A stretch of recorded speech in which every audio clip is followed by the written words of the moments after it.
హరి ఓం.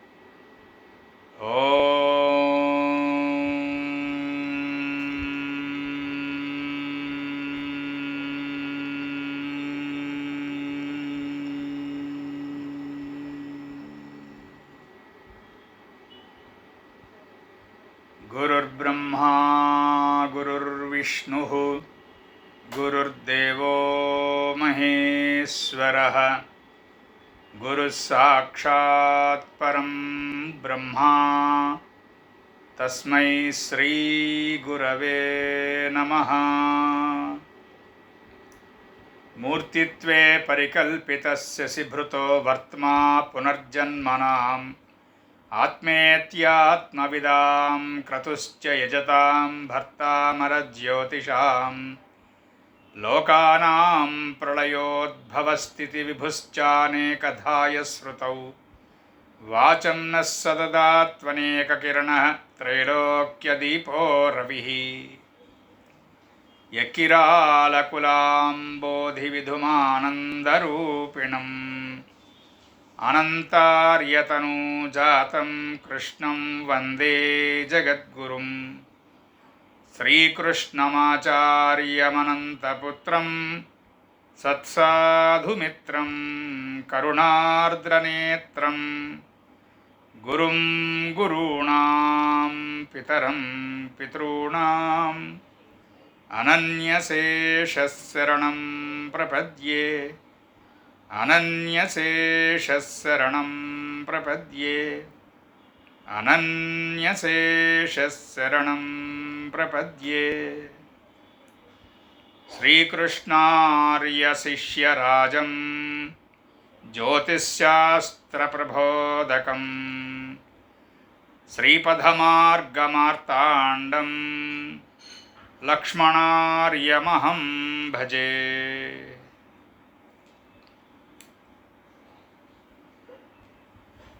జ్యోతిర్వేదనిధి యందు ఉన్నటువంటి సమస్తమైనటువంటి వారికి నమస్కారం. ఇవాల్టి మన పాఠం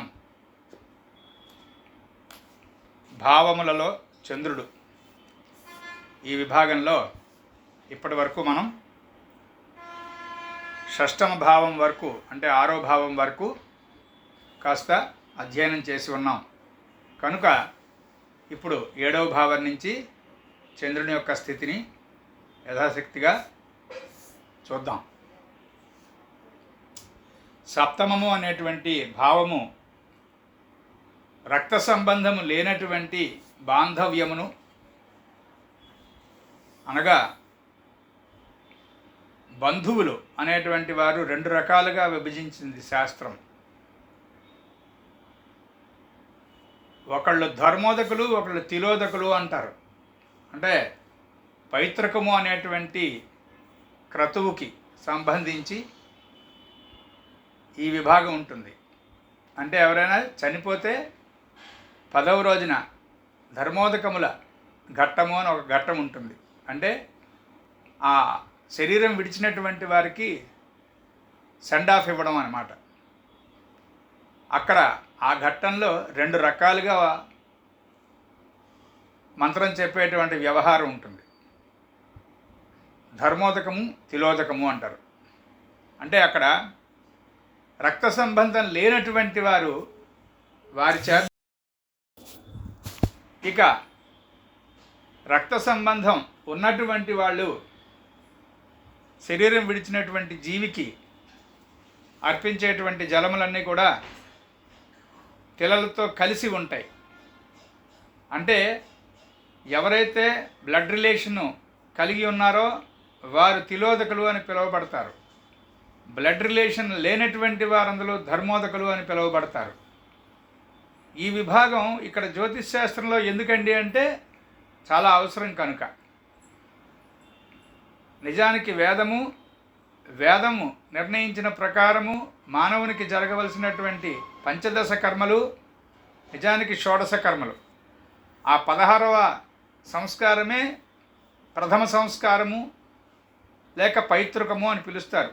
అంటే శరీరం విడిచిన తరువాత చేయించవలసినటువంటి కార్యక్రమ విధానం ఏదైతే ఉందో దాన్ని ప్రథమ సంస్కారం అని పిలుస్తారు. చాలా విచిత్రంగా దానికి ఎందుకో ఆ పేరు నిర్ణయించారు ఋషులు. అంతా అయిపోయి శరీరం విడిచిన తర్వాత చేసే సంస్కారాన్ని ప్రథమ సంస్కారము అన్నారు. చాలా అర్థవంతమైనది. అదంతా తెలిస్తే కానీ ఎస్ట్రాలజీలో ఉన్నటువంటి సరైనటువంటి కోణం ఆవిష్కరణ కాదు. ఎస్ట్రాలజీ సరిగ్గా అర్థమైతే కానీ జాతకర్మ, నామకరణము, అన్నప్రాసన, చౌలము, ఉపనయనము, సీమంతోన్నయనము, వేదవ్రత చతుష్టయము మున్నగునవి ఆ సంస్కారాల వివరం ఎస్ట్రాలజీ సరిగ్గా తెలిస్తే కానీ అవి అర్థం కావు. ఈ రెండిటి మధ్యలో పెద్ద గోడ కట్టుకున్నాం గత 100 సంవత్సరాలుగా భారతదేశంలో. అందుకే మనకి వివరం లేనటువంటి శాస్త్రం హేళన చేయబడుతోంది. ఎవరైనా ఏదైనా ప్రశ్న వేస్తే మనం సరిగ్గా సమాధానం చెప్పలేకపోవటానికి అటు పురోహిత వర్గం కానీ ఇటు జ్యోతిష వర్గం కానీ రెండింటి ఎడల అంటే స్మార్తము, శృతి, స్మృతి రెండింటి యందు పూర్తిగా నిష్ణాతుడైనటువంటి వాడిని పండితుడు అని పిలవాలి. ఏదో ఒక పురాణమో లేకపోతే ఏదో ఒక ఇతిహాసమో మాట్లాడితే పాండిత్యం కాదు. షడ్దర్శనాలు అంటారు. ఈ షడ్దర్శనాల్లో జ్యోతిషం అనేటువంటిది చాలా ప్రధాన విభాగం వహించి ఉంటుంది. అంచేత ఇక్కడ మనం సప్తమ భావం అనేటువంటిది ఏదైతే చెప్పుకుంటామో ఈ సప్తమ భావానికి సరైనటువంటి వివరణ రక్త సంబంధము లేనటువంటి బాంధవ్యములు అని చెప్పబడ్డాయి. అవన్నీ కూడా సప్తమంలో చంద్రుడు ఉంటుండగా ఉన్నటువంటి జాతకాల్లో ప్రస్ఫుటంగా కనిపిస్తాయి. ఎలా కనిపిస్తాయి అంటే వివాహం త్వరగా జరుగుతుంది అని ఫలితం సప్తమ చంద్రుడికి. అలాగే తన భార్య అంటే భర్తకు, సప్తమంలో చంద్రుడు ఉన్నటువంటి స్త్రీకి తన భర్త అంటే చాలా గర్వంగా, చాలా సంతోషంగా, చాలా గొప్పగా అనిపిస్తుంది. అది ఒక లక్షణం. కొంచెం ముందుకెడితే సమాజంలో మంచి పేరు ఉంటుంది.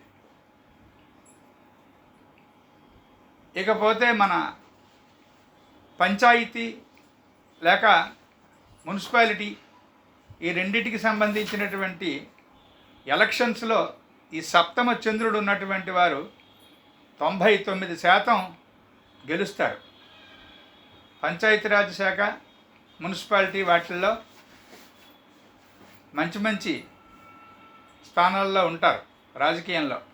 తర్వాత ఇంకొంచెం ముందుకు వెళితే అంటే విష్ణు యోగాలు అని ఉంటాయి.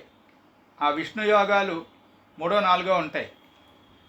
అవన్నీ కూడా ఎక్కువ కలిసి వస్తే సప్తమ చంద్రుడు కూడా ఉంటే ఆ సప్తమ చంద్రుడిని ముఖ్యంగా రవి కానీ గురుడు కానీ మంచి దృష్టితో చూస్తే రాజకీయాల్లో చాలా ముందుకు వెళ్తారు, గట్టిగా ఉంటారు. ఇది అయిన తర్వాత ఈ భార్య వలన ఆస్తి సంక్రమిస్తుంది. చెప్పాం కదా, త్వరగా వివాహం అవుతుంది అని చెప్పాం కదా. అలాగే భార్య మూలకంగా ఆస్తి సంక్రమిస్తుంది.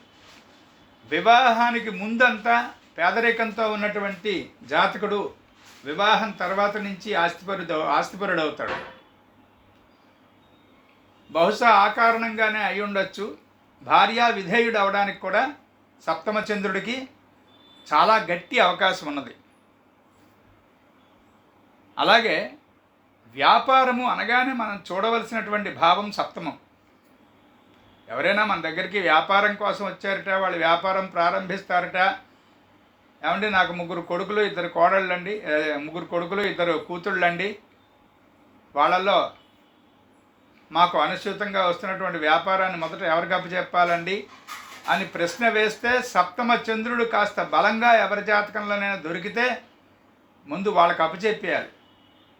వ్యాపారం చాలా బలంగా ఉంటుంది, వాళ్ళకి బాగుంటుంది, పార్ట్నర్స్తో మంచి మంచి రిలేషన్స్ ఉంటాయి.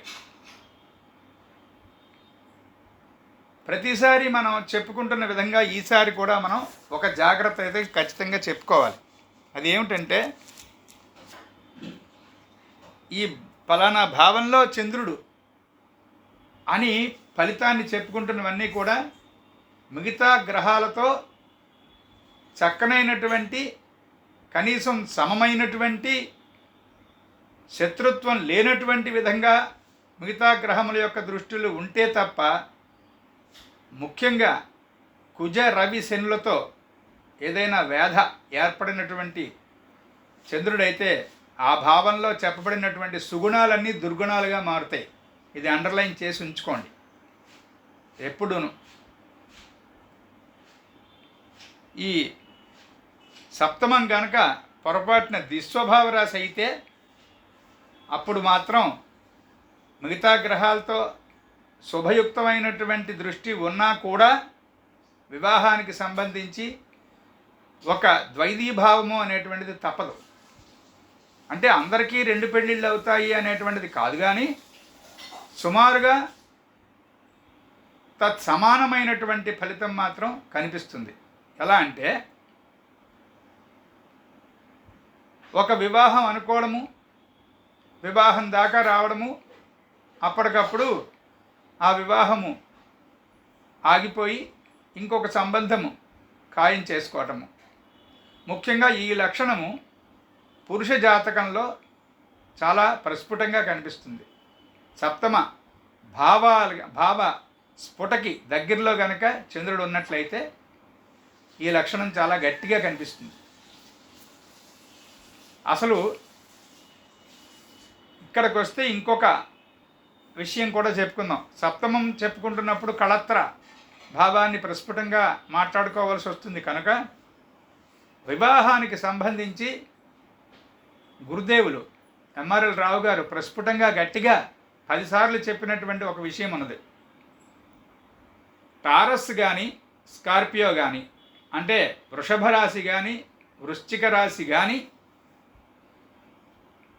లగ్న సప్తమాల్లో ఏదైనా, వృషభం లగ్నమైతే వృశ్చికం సప్తమం, వృశ్చికం లగ్నమైతే వృషభం సప్తమం కనుక 12 రాశులలోనూ ఆ 2 రాశులకు మాత్రము కళత్ర భావమునందు కొంత ఇబ్బంది తప్పదు అని ఒక చాలా బలమైనటువంటి సూత్రాన్ని ఇచ్చి వెళ్ళారు ఆయన.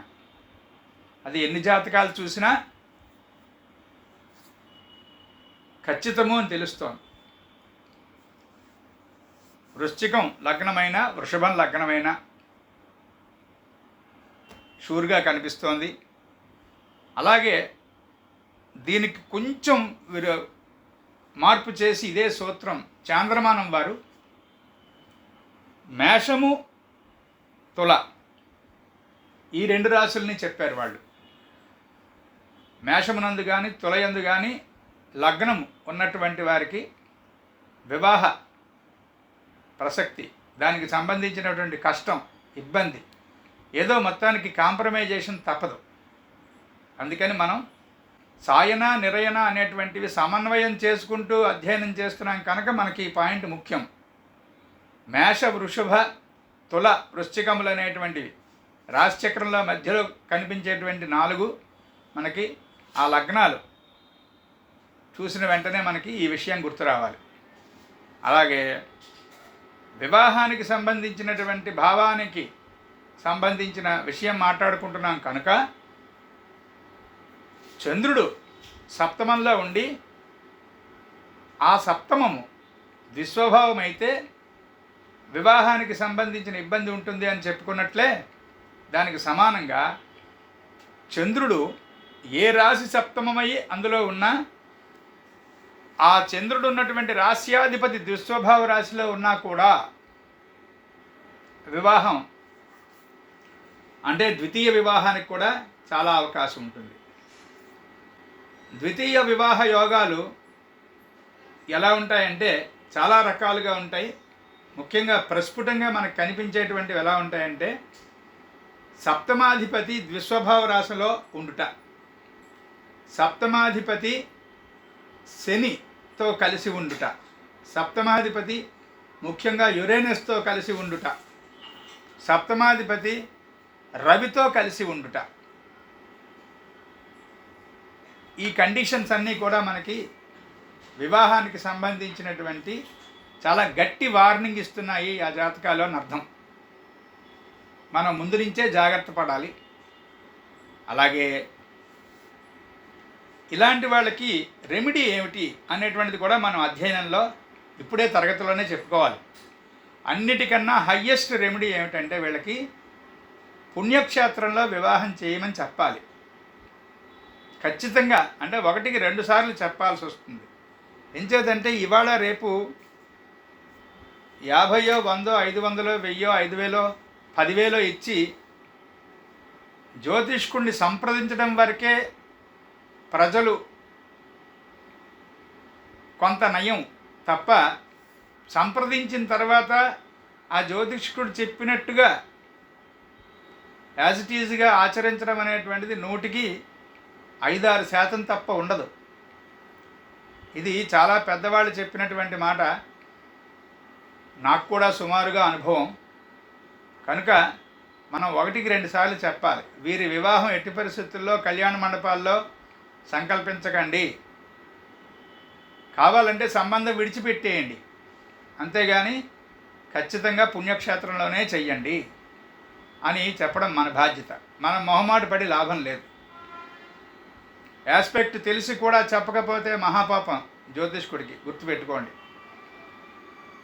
అంచేత ఈ చంద్రుడు సప్తమంలో ఉంటే ఏ లక్షణాలు అని చెప్పుకుంటూ సప్తమ భావానికి సంబంధించినటువంటి లక్షణములు జాగ్రత్తలు కూడా ఇంకొకసారి చూసాం. స్వస్తి. ఇక తర్వాత అష్టమంలో చంద్రుడు ఉంటే ఎలా ఉంటుంది? ముఖ్యంగా అష్టమ భావము అనేటువంటిది ఏమిటి? రంధ్రము, ఛిద్రము, మృత్యువు, యామరపాటు చెందేటువంటి విషయములు, బలహీనతలు, పాప ప్రసక్తి కలిగినటువంటి కార్యములందు ఆసక్తి, ఇవన్నీ కూడా అష్టమ భావం తెలియజేస్తోంది కదా. అక్కడ చంద్రుడు ఉంటే అస్సలు మంచిది కాదు. అష్టమంలో చంద్రుడు ఉండడం అనేటువంటిది నిజానికి షష్ఠ, అష్టమ, ద్వాదశ 6, 8, 12 ఇళ్లల్లో గ్రహాలు ఉండడం అనేటువంటిది అంత మంచి విషయం కాదు. ఏవో మిగతా గ్రహాలతో మంచి ఆస్పెక్ట్స్ ఉన్నాయి కదా, పర్వాలేదు కదా అన్న ఆర్గ్యుమెంట్స్ వేరే ఉంటాయి. అంటే అక్కడ నైసర్గిక బలము, ఆధిపత్య బలము ఇవన్నీ చూడబడతాయి, కరెక్టే. కానీ ఈ అనిష్టములు అని పిలువబడేటువంటి 6, 8, 12లో ఏమీ లేకుండా కాస్త శుద్ధిగా ఉండడం అనేటువంటిది జాతకుడు లేక జాతకురాలు సరళంగా జీవితాన్ని ముందుకు తీసుకెళ్లేటువంటి అవకాశం ఉంది అని అర్థాన్ని చూపిస్తాయి. అంటే జాతకం చూడగానే యాక్షన్ ఎట్ ఏ గ్లాన్స్ అన్నటువంటి స్థితి జ్యోతిష్కుడికి రావాలంటే ఇలాంటి సూత్రాలన్నీ అవసరం పడతాయి. అంచేది ఇక్కడ అష్టమంలో చంద్రుడు అనేటువంటి దాని ముందు మొట్టమొదట పెద్దలు చెప్పింది ఏంటంటే సెన్సిటివిటీ అనేటువంటిది విపరీతంగా ఉంటుంది. మాట పడలేరు. లియో వాళ్ళు కూడా మాట పడరు, అంటే సింహరాశి వారు మాట పడరు, కరెక్టే. మేషం వారు కోపడతారు, ఒక వీలైతే ఒక 2 దెబ్బలు వేస్తారు కదా ఎదుటివాడిని మాట పడలేక. సాజిటేరియస్ వారు మాట అననివ్వరు, తెలివితేటలుగా తప్పిస్తారు. అంచేత ఇక్కడ అష్టమంలో చంద్రుడు ఉన్నటువంటి వాళ్ళు మాట పడరు. ఎంతవరకు వెళ్తుందంటే అష్టమ చంద్రుడు కనుక స్ఫుటల మీద ఉండి ఆ రాశి కూడా చంద్రుడికి ఏమాత్రము శత్రుక్షేత్రమో నీచో అయినటువంటి రాశి అయ్యి లేక శని కుజులతో వ్యాధ పొందినటువంటి పరిస్థితుల్లో కనుక ఉన్నటువంటి విధానంలో ఉంటే సూయిసైడల్ టెండెన్సీ అనేటువంటిది కనబడుతుంది. చాలా జాగ్రత్తగా ఉండాలి అష్టమ చంద్రుడితో. అందుకే అష్టమ చంద్రుడికి ఇన్ని రకాలైనటువంటి కష్టాలు, నష్టాలు, ప్రమాదము, ఇబ్బంది అనేటువంటివి ఉన్నాయి కనుకనే ముహూర్తంలో అష్టమ చంద్రుడు ఉండరాదు.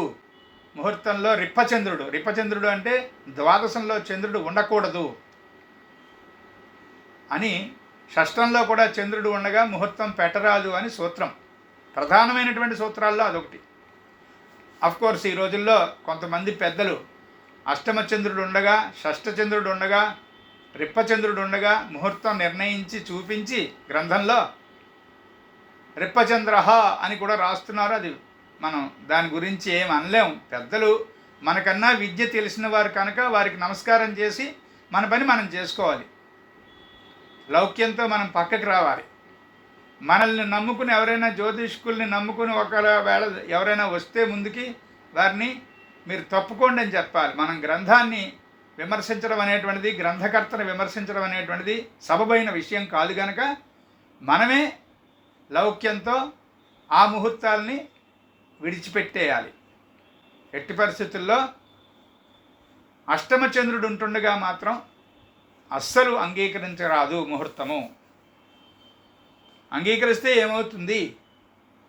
ఆ చంద్రుడు ప్రతి 2.5 రోజులకి రాశి మారుతున్నప్పుడల్లా ఆ ముహూర్తాన్ని వినియోగించుకున్నటువంటి వారికి బాగా అదృష్టం బాగోలేకపోతే, వారి ముఖార మీద అసలు సుఖంగా లేకపోతే ప్రతి 2.5 రోజులకి ఆ భార్యాభర్త కొట్టుకుంటూనే ఉంటారు. ఆ ఉద్యోగంలో గొడవలు ఉంటూనే ఉంటాయి. ఆ ఆరోగ్యం ఇంకా సెట్ అవ్వదు. అలా రికరింగ్ విభాగంలాగా కష్టమంతా ఎక్కడికక్కడ రికర్ అయిపోతూ ఉంటుంది. అష్టమ చంద్రుడు చాలా చిరాకైనటువంటి చంద్రుడిగా శాస్త్రం వర్ణించింది. అస్సలు ఉపయోగం లేదా అండి అంటే మనం బాధపడతామని చెప్పి ఒక ఉపయోగం చూపించాడు శాస్త్రగారు. అష్టమ చంద్రుడు ఉన్న వాళ్ళకి భార్య మరణం ద్వారా ఆస్తి సంక్రమించేటువంటి అవకాశం ఉంటుంది, లేదా తల్లి మరణం ద్వారా బంధువులలో స్త్రీలు అంటే నానమ్మగారు, అమ్మమ్మగారు, వారు వీరికి ఆస్తి రాసి వారి శరీరం విడిచిపెట్టిన తర్వాత ఆ ఆస్తి వీరికి సంక్రమిస్తుంది. అలాంటి ఒక ఉపయోగం ఉంది. కానీ జ్యోతిష్శాస్త్రాన్ని వేదభాగంగా దర్శించి సాధన చేసినటువంటి పెద్దలు చెప్పినటువంటి ఒకానొక జాగ్రత్త ఉన్నది. అఫ్కోర్స్ ఆ సాధన విషయం, ఆ జాగ్రత్త ఎక్కువ మంది అంగీకరించరు. కానీ తరగతిలోనైనా చెప్పుకోవడం మన ధర్మం కనుక చెప్తున్నాను. అష్టమచంద్రుడు ఉంటుండగా ఆ కారణంగా సంక్రమించినటువంటి ఆస్తిని ముదనష్టపు ఆస్తి అంటారు. అది 1,00,00,000 రూపాయలైనా సరే వినియోగించకుండా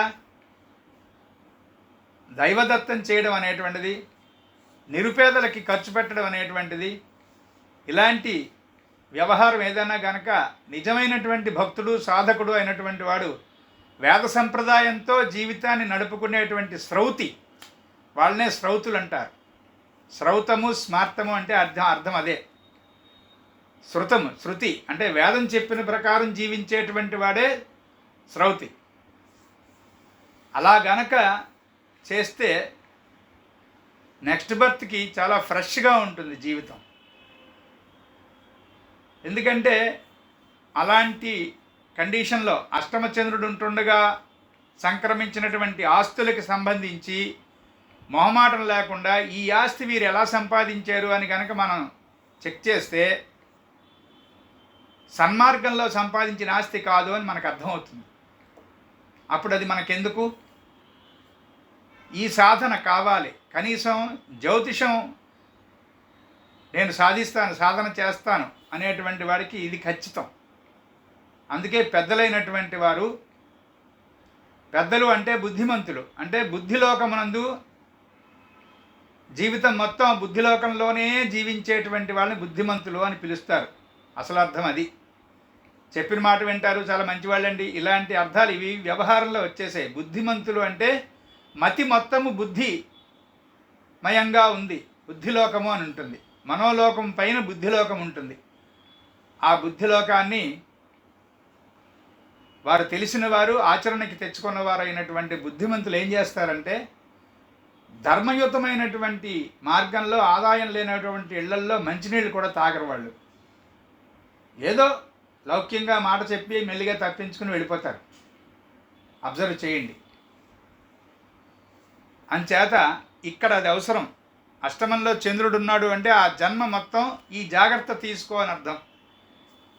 జ్యోతిష్ శాస్త్రంలో మన జాతకం అనేటువంటిది మనకి ఎందుకు ఇవ్వబడింది అంటే, నీ పూర్వజన్మ వృత్తాంతం ఇలా ఇలా ఇలా ఉంది కనుక ఈ జన్మలో నువ్వు తీసుకోవలసినటువంటి జాగ్రత్తల జాబితా ఇది నాయనా అని సూచించేటువంటి పట్టిక ఇస్తున్నటువంటి రహస్య పత్రమే రాశిచక్రం. అంచేత దాని ప్రకారం మనం వెళుతూ ఉండాలి. తరువాత విచిత్రంగా అష్టమంలో చంద్రుడు ఉన్నటువంటి వాళ్ళకి జాగ్రత్త పడకపోతే సంతతి విపరీతంగా ఉంటుంది. చాలా జాగ్రత్త పడాలి. మనం గతంలో పంచమ చంద్రుడికి చెప్పుకున్నాం. 5, 6, 7, 8 5 నుంచి 4వ ఇల్లు అయినటువంటి 8వ ఇంట్లో చంద్రుడికి కూడా అదే లక్షణం. శనితో కానీ కుజుడితో కానీ వేధ అంటే ఏదైనా దాన్ని ఏమంటారు, కేంద్ర వేధ లేక సమసప్తక వేధ అంటే అపోజిషన్. ఈ రెండు చాలా ప్రధానమైన వేధలు. అలాగే షష్టాష్టకము. ఈ 3 రకాలైనటువంటి వేధలతో శని కుజులతో గనక ఈ అష్టమచంద్రుడు ఉన్న జాతకులకి ఖచ్చితంగా కోర్టుకి సంబంధించినటువంటి వ్యవహారం చాలా కష్టపెడుతుంది. జాగ్రత్త పడకపోతే చాలా ఆస్తి నష్టమైపోవడం, కోర్టుల్లో ఇరుక్కుపోవడం ఉంటుంది. కొంచెం పూర్వజన్మ పరజన్మ అంటే పూర్వజన్మకు సంబంధించిన నక్షత్రం, పరజన్మకు సంబంధించిన నక్షత్రం, ఈ విభాగాలన్నీ తెలుసుకున్నప్పుడు లెక్క అర్థం అవుతుంది. ఒక జన్మలో ఇలాంటి ఇబ్బందులుగా ఉన్నటువంటి వాడికి ఎక్కడో గురునితోనో శుక్రునితోనో ఒకానొక సందర్భంలో చక్కనైనటువంటి దృష్టి ఏర్పడి దానికి సంబంధించినటువంటి దశ ఏర్పడడం చేత చాలా దుర్మార్గమైనటువంటి స్థితుల్లో సంపాదించినటువంటి ఆస్తిని తర్వాత తరం వాళ్ళకి అప్పుచెప్పి వెళ్ళిపోతే ఆ తర్వాత మళ్ళీ ఈ జీవి జన్మించినప్పుడు ఇదిగో ఇలాంటి ఆస్తే ఇతనికి కూడా సంక్రమిస్తుంది. వాళ్ళే అష్టమచంద్రుడు ఉన్నటువంటి జాతకులు. ఉదాహరణకి నక్షత్రం, మన జన్మ నక్షత్రం ఉందనుకోండి, ఉత్తరాషాఢ నక్షత్రం అనుకోండి. రవి నక్షత్రం అంటారు దాన్ని, ఉత్తరాషాఢని. కృత్తిక, ఉత్తరాషాఢ కూడా 3 రవి నక్షత్రాలు అని మనకి లెక్క చెప్తోంది. ఈ ఉత్తరాషాఢ నక్షత్రం వాళ్ళకి కృత్తిక పూర్వజన్మది, ఉత్తర వచ్చే జన్మది అని ఒక సిద్ధాంతం ఉంది. అలాగే ఇంకొక సిద్ధాంతం కూడా వేరేగా ఉంది. ఉత్తరాషాఢ నక్షత్రం వాళ్ళకి ముందున్నటువంటి నక్షత్రం ఏదైతే ఉందో పూర్వాషాఢ, అది పూర్వజన్మది. ఉత్తరాషాఢ ఇప్పటి జన్మది. శ్రవణం అనేటువంటిది వచ్చే జన్మది అని ఇంకొక సిద్ధాంతం ఉంది. ఈ రెండు కూడా చాంద్రమాన సిద్ధాంతంలో భాగాలే.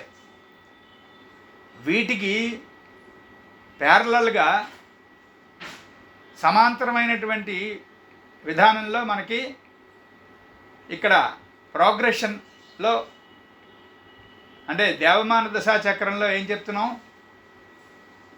చంద్రుడు, లగ్నము, రవి 3 ప్రోగ్రెషన్లో ఎక్కడ ఉంటుండగా ఈ శరీరం విడిచాడో జీవి వచ్చే జన్మకు అదే రాశి చక్రం అవుతుంది. మిగతా గ్రహాలు మారుతాయి, లగ్న రవి చంద్రుల ప్రోగ్రెషన్ కంటిన్యూ అవుతుంది. అది ప్రోగ్రెషన్ మెథడ్లో చాలా ఇంపార్టెంట్గా గుర్తుపెట్టుకోవాలి. అంటే మనం ఇప్పుడు దేవమాన దశకు సంబంధించినటువంటి తరగతులు ఎక్కువగా చెప్పుకోలేదు కనుక కొందరికి కాస్త ఇబ్బందిగా ఉంటుంది. కానీ నెమ్మది మీద కొన్ని చాప్టర్స్ అయిన తర్వాత మనం దేవమాన దశా చక్రానికి సంబంధించిన వివరాలు గట్టిగా చెప్పుకుందాం. అంచేత జాతకం చూస్తే గడిచిన జన్మలో ఉన్నటువంటి సత్కర్మ దుష్కర్మల సమాహారమే ఇప్పటి జన్మ అనేటువంటిది కర్మ సిద్ధాంతం ఎలాగో సరిగ్గా దానికి సమానంగానే జ్యోతిష్ శాస్త్రం కూడా చెప్తోంది. అంచేత అష్టమ చంద్రుడిని చాలా గట్టిగా మనం సీరియస్గా తీసుకొని సాధన విపరీతంగా సాధన చెయ్యాలి. అంటే తీవ్రమైనటువంటి సాధన చేసుకోవాలి. అష్టమ చంద్రుడు ఉన్నటువంటి వారు మన దగ్గరికి వస్తే మొట్టమొదట మనం చేయవలసినటువంటిది ఏమిటంటే ఆ చంద్రుడిని జాతకంలో ఏవైనా శుభగ్రహాలు చూస్తున్నాయా చెక్ చేయండి. అక్కడ ఉన్నటువంటి అంటే అష్టమంలో ఉన్నటువంటి చంద్రుడికి అనఫా సునఫా యోగాల్లో ఎవరెవరు ఉన్నారో చూడండి. ఆ చంద్రుడి దశలు ఏవే దశలు ఎక్కడ దశలు వస్తున్నాయో చూడండి, ఏ వయసులో వస్తున్నాయో చూడండి. ఆ చంద్రుడు స్థితి చెందినటువంటి రాస్యాధిపతి ఎక్కడున్నాడో పరికించండి. ఈ మొత్తం మీద మీకు శుభగ్రహ స్పర్శ అనేటువంటిది ప్రస్ఫుటంగా ఎక్కడ దొరుకుతుందో దానికి సంబంధించినటువంటి దేవతా మంత్రాన్ని జపం చేయించండి. లేదా అష్టమ చంద్రుడు ఉన్నటువంటి వారికి ఆ చంద్రుడి నుంచి 5వ ఇంట్లో ఉన్నటువంటి రాశి ఆ రాశ్యాధిపతి అలా అయినా కూడా మంత్రాన్ని మనం వారికి చెప్పి ఇది చేసుకోండి అని చెప్పాలి. గతంలో మీకు అందరికీ మనవి చేశాను. ఈ మంత్ర ప్రసక్తి అనేటువంటి దానికి పెద్దలు ఇచ్చినటువంటి ప్రధానమైనటువంటి నియమం ఏంటంటే శాకాహారులందరికీ కూడా వేదోక్తమైనటువంటి మంత్రమును, తద్భిన్నమైనటువంటి మాంసాహారులకు పురాణోక్తమైనటువంటి తంత్రోక్తమైనటువంటి మంత్రాన్ని ఇవ్వాలి. రెండూ సమానం.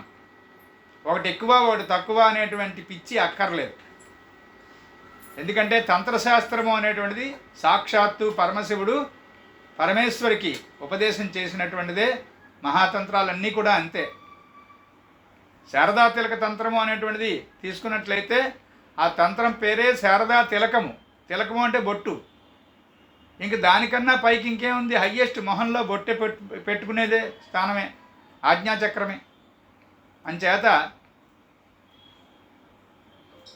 సమస్తమైనటువంటి మంత్రశాస్త్రములకు తిలకమైనటువంటి స్థాయిలో నించున్నదే శారదా తిలకము. శారదా తిలకము, నిత్యోత్సవము, విష్ణుతంత్రము ఇలాంటి తంత్రాలన్నిటిలోంచి తీసినవే తాంత్రికమైనటువంటి బీజాక్షర సంపుటి. అంచేత వేదంలో ఉన్నటువంటి మంత్రం గొప్పదని, తంత్రంలో ఉన్నటువంటి మంత్రం తక్కువని తెలిసి తెలియక ఆలోచించకూడదు. ఈ ప్రకారం సాధన చేసుకోవాలి. ఈ విషయం అంతా జ్యోతిష్కుడి దగ్గర ఉండాలి. అందుకు చెప్పబడుతోంది ఇప్పుడు. ఇక ఇవాళ తరగతిలో మనం నవమంలో చంద్రుడు, అది కూడా చేతనైనంత వరకు మనకు సమయం ఉన్నంత వరకు చెప్పుకుందాం. ఈ చంద్రుడు చాలా బాగుంటాడు. నవమంలో చంద్రుడు చాలా ఎక్కువగా శుభ ఫలితాలను ఇస్తాడు. ఒక విషయం గమనించండి. 3వ ఇల్లు ప్రధానంగా తృతీయము అనేటువంటిది, విక్రమస్థానము అనేటువంటిది, సోదర స్థానము అనేటువంటిది ఏదైతే ఉందో అది ప్రధానంగా మనకు ఒక అంశాన్ని సూచిస్తుంది. షార్ట్ జర్నీస్ అంటే అక్కడికక్కడ అప్పటికప్పుడు చిన్న చిన్న ప్రయాణాలు.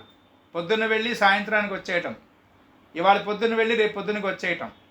50 కిలోమీటర్ల నుంచి 200 కిలోమీటర్ల వరకు ఈ రోజుల్లో ఉన్నటువంటి సాధనలన్నీ కూడా ఆ ట్రాన్స్పోర్ట్ విభాగం అంతా మనకి బాగా చక్కనైనటువంటి స్థితిలో అభివృద్ధి చెంది ఉంది కనుక చాలా తొందరగా మనం వెళ్ళొచ్చేస్తాం.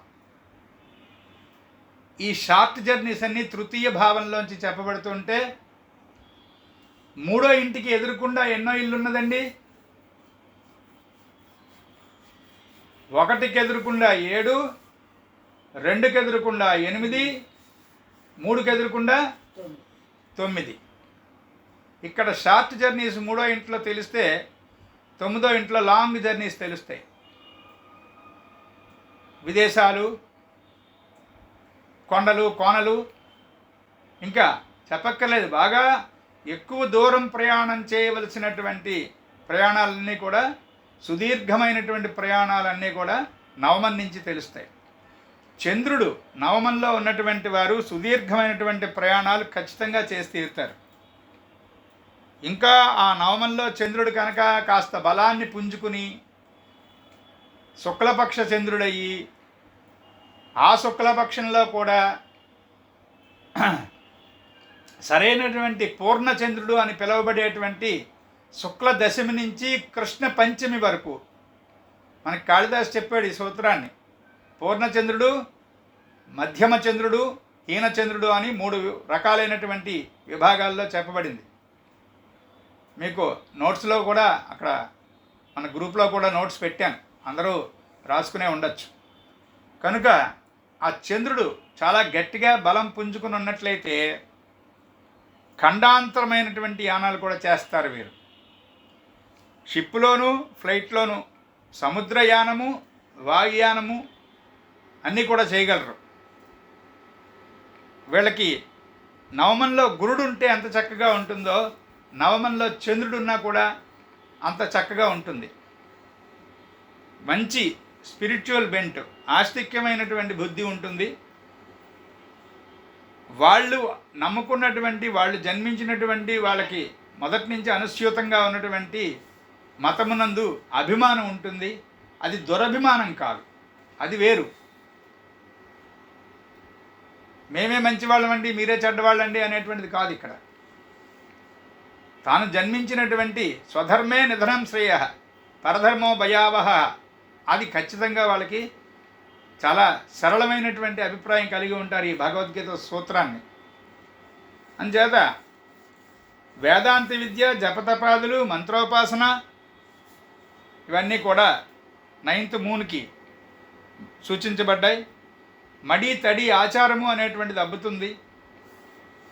అంటే ఎవరికైనా మనం మంత్రం ఇచ్చేటప్పుడు ఈ మంత్రం జపం చేసుకోండి మీకు బాగుంటుంది అని చెప్పేటప్పుడు మనం తీసుకోవాల్సిన జాగ్రత్త ఏంటంటే, లగ్నం నుంచి పంచమంలోను, చంద్రుడి నుంచి పంచమంలోను, లగ్నం నుంచి నవమంలోను, చంద్రుడి నుంచి నవమంలోను, ఈ పంచమ నవమాలు ఫ్రమ్ ఎసెండెంట్ అండ్ మూన్ మనం చెక్ చేసి ఏమాత్రం వీళ్ళు జపం చేస్తారా చెయ్యరా అనేటువంటిది తేల్చుకున్నాక వాళ్ళకి ఆ మంత్రం ఏదో చెప్పడం అనేటువంటిది అవసరం, లేదా వృధా ప్రయాస. లగ్నం నుంచి 5th యురేనస్ ఉండి, మూన్ నుంచి 5th హౌస్లో శాటర్న్ ఉండి, ఆ శాటర్న్కి ఆ యురేనస్కి ఆ స్థానం సరైంది కాక అపోజిషన్లో మార్స్ ఉండి, ఇంత అవయోగంతో ఉన్నటువంటి వారికి అయ్యా మంత్రం చెప్తానయ్యా చేస్తావా అయ్యా అంటే నోర్మి అంటాడు, చేయడు, నువ్వు చేసుకో కావాలంటే అంటాడు. అది చూసుకుని, అంటే ప్రతిభా వ్యుత్పత్తి అనేటువంటివి, మంత్రశాస్త్రము అనేటువంటిది, నమ్మకం అనేటువంటిది, అవన్నీ కూడా పంచమంలో ఉంటే కాస్త మడి తడి ఆచారము అనేటువంటిది, దానికి సంబంధించిన వ్యవహారం అంతా 9th హౌస్లోంచి తెలుస్తుంది. బోల్డంతమంది జ్యోతిష్శాస్త్ర గనులు, ఘనపాటీలు ఉన్నారు బోల్డ్ మంది. 9th హౌస్ పాడైపోయి ఏదో అదృష్టవశాత్తు జ్యోతిశాస్త్రం అబ్బుతుంది, కానీ మడి తడి ఆచారము అనేటువంటివి ఎక్కడా ఉండవు.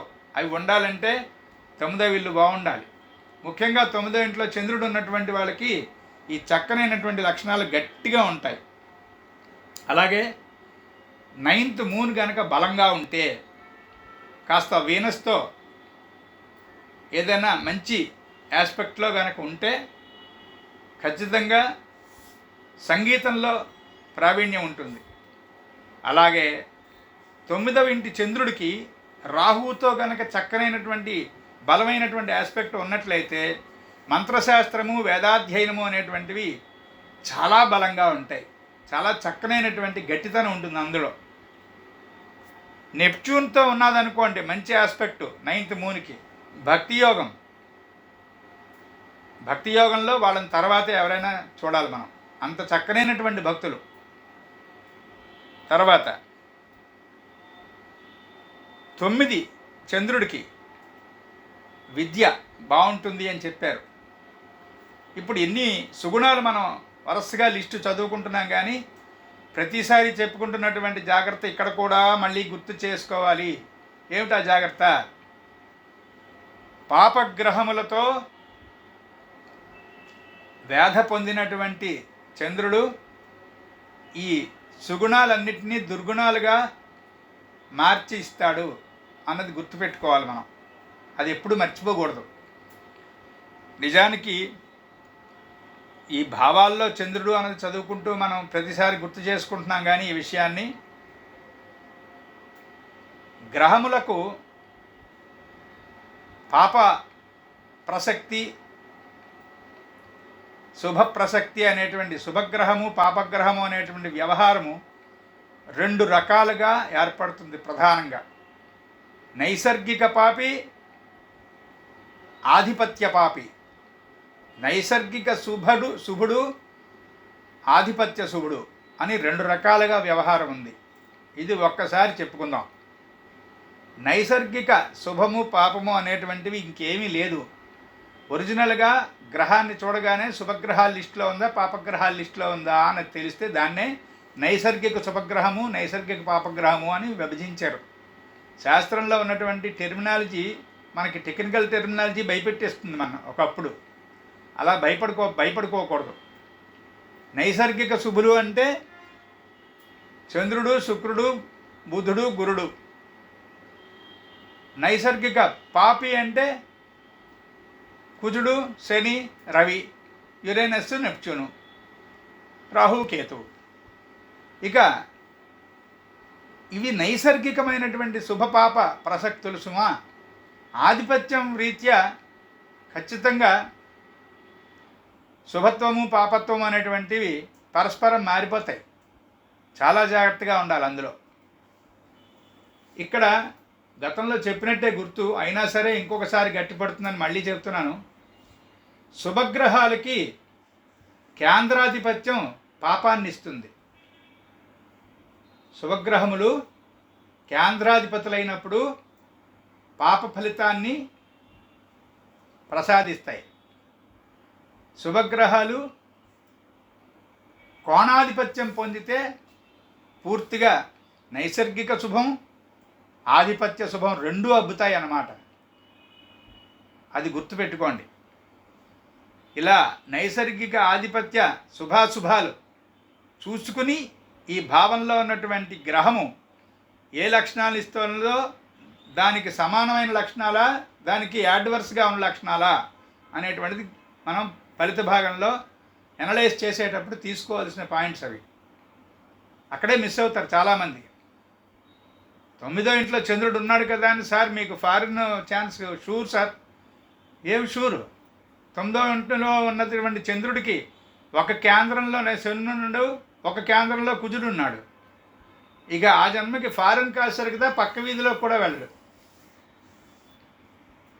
అలా జాగ్రత్తగా చూసుకుని మనం ఈ లక్షణాలని ముందుకు తీసుకెళ్ళాలి. ఇంకా నవమ చంద్రుడికి సంబంధించి ఒక 3-4 వివరాలు ఇంకా చెప్పవలసినవి ఉన్నాయి. నాకు కొంచెం వేరే పని ఉంది కనుక ఇవాళకి ఈ తరగతి ఇక్కడికి మనం ఆపుకొని తర్వాత తరగతిలో కలుద్దాం. అలాగే నాకు తెలిసి 7వ తేదీ నుండి నేను ఒక 2-3 తరగతులు అటెండ్ కాలేకపోవచ్చు. అందరూ సహకరించవలసిందిగా ప్రార్థన. స్వస్తి ప్రజాభ్య పరిపాలయంతాం న్యాయేన మార్గేణ మహిం మహీషాః గోబ్రాహ్మణేభ్యः శుభమస్తు నిత్యం. లోకాः సమస్తాः సుఖినో భవంతు. ఓం శాంతి శాంతి శాంతి.